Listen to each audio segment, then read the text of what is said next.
The United States government budget in 2024 is estimated to be around $6.8 trillion.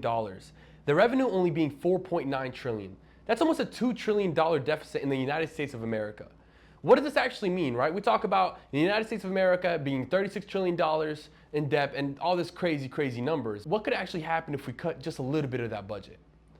Enter Elon Musk and Vivek Ramaswamy. President Donald Trump has nominated these two gentlemen to head the D.O.G.E department. Not the Dogecoin. I'm talking about the Department of Government Efficiency, an outside source to the government which is going to help cut the budget and being able to figure out how they can further efficientize the government. The United States government has spent $6.4 trillion so far in 2024, with a waste estimated to leave it up to $500 billion. Just to put this in perspective, guys, NASA's total budget in 2023 was $25.4 billion. $500 billion, $25 billion. The United States government also has over 400 agencies. That is a lot of agencies, which all kind of contradict each other. Some of them are actually important, and some of them aren't. Which also leads me to my next point about the regulatory system, right? We have regulation in this country is horrible. In order to get anything passed, you gotta go through a million approvals before you can get a pothole fixed, which is crazy. Unlike Dubai, right? You go to Dubai and the prince sees something on the floor, sees a pothole in the streets, boom, they can just fix it right away. In the United States of America, I mean, especially in LA, for all my LA residents here, it's horrible. And you see potholes everywhere in LA. Which also kind of gives you the question is regulation good? Is overregulation good? Because it does help us a lot with safety protocols. So Elon Musk and Vivek have been talking a lot about deregulating the bureaucracy, because we do have a large bureaucracy here in the United States of America. And they're talking about removing a lot of regulations to be able to get things done in America and be able to be more efficient in the government. The US government has 185,000 pages of federal regulations that they have to pass, and business owners usually spend around $12,000 per year to just go through the regulations. That's a lot of money. So it kind of it begs the question is, would you rather have a more efficient government, or would you rather have a more safe government with a lot of regulations? Elon and Vivek think we need to have a more efficient government. We need to get things done a lot faster. And there's a true argument there. Now the question is, could they actually get this done? And why are people actually talking about them being able to get this done?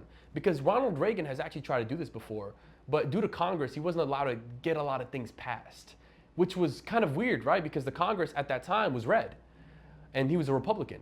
So we're talking about a Congress that wouldn't want to pass any of the laws that Ronald Reagan, or a lot of his policies that wanted to efficientize the government. The reason why is also because of the jobs that people would lose. Bill Clinton was the closest person to get all of this done, and he actually had a separate program that was very similar to D.O.G.E. And that was the only time in the United States history in the past, I think, 25 years where we were at a surplus. In 2001, which was what, around 23 years ago? I wasn't even born around that time. But for D.O.G.E is an outside department. It's not an official department in the government. What they are, they act like a consultant. Briefly, they know the problem, and they're gonna offer the solution, but it's up to Congress and everyone else involved to be able to pass this. Elon Musk has been famously known to cut budgets, right? The NASA's rocket launch is estimated to be around $2 billion. For SpaceX, it's around $67 million, and sometimes $69 million, because we know how Elon Musk likes to troll. And Vivek has been very, very crucial in cutting a lot of time with the pharmaceutical department by 30 to 40%.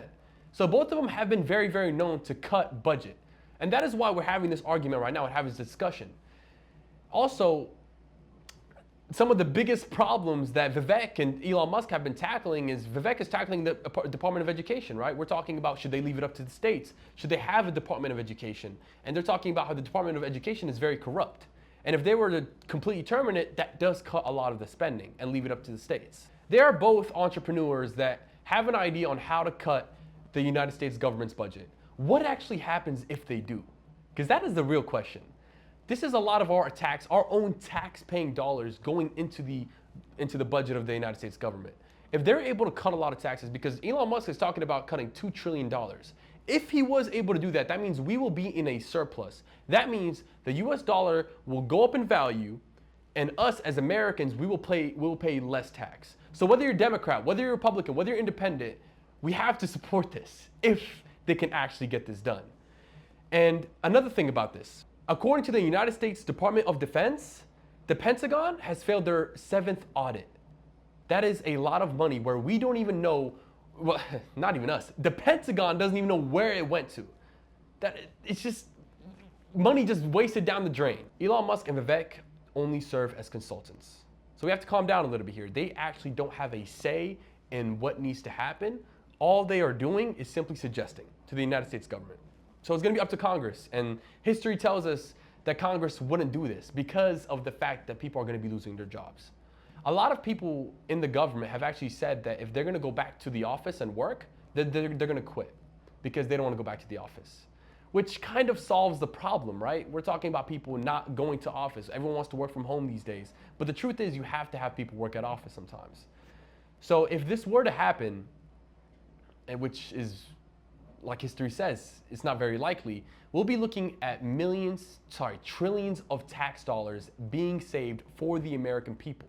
The bureaucrats will want to fight that because they want to have all these regulation systems because they get paid off of it.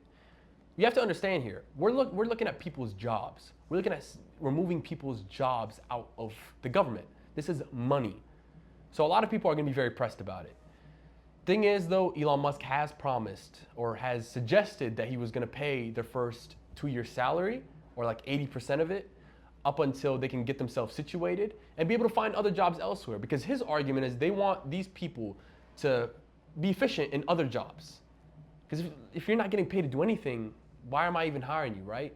Regardless of all the bureaucrats and all the Congress, they do have one advantage that has never happened before. And I'm gonna quote Kevin O'Leary here. It's X. They have a platform where they're going to be constantly shaming Congress, shaming them by name to be able to pressure them into going through these policies, right? Because if I told you that one person is preventing the whole entire country from saving money, you're probably not gonna vote them in next year, are you? So we're now also talking about people's jobs in Congress. We're talking about people's jobs in different departments where they're gonna have to sign certain policies to cut down their taxes.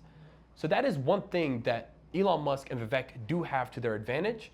And I believe, as like I said, a Democrat, a Republican, or independent, you should still be very excited about the future if this were to happen. President Donald Trump, in his statement, has called this the potential Manhattan Project of our time, which is a crazy statement to say. And if they were to do this, if they were to cut $2 trillion in taxes by July 4th, 2026, all of those men deserve a Nobel Prize. We're going to be talking about bringing the United States government to a surplus. And that hasn't been done in a very long time. The last question is, could they actually do it? We're going to see.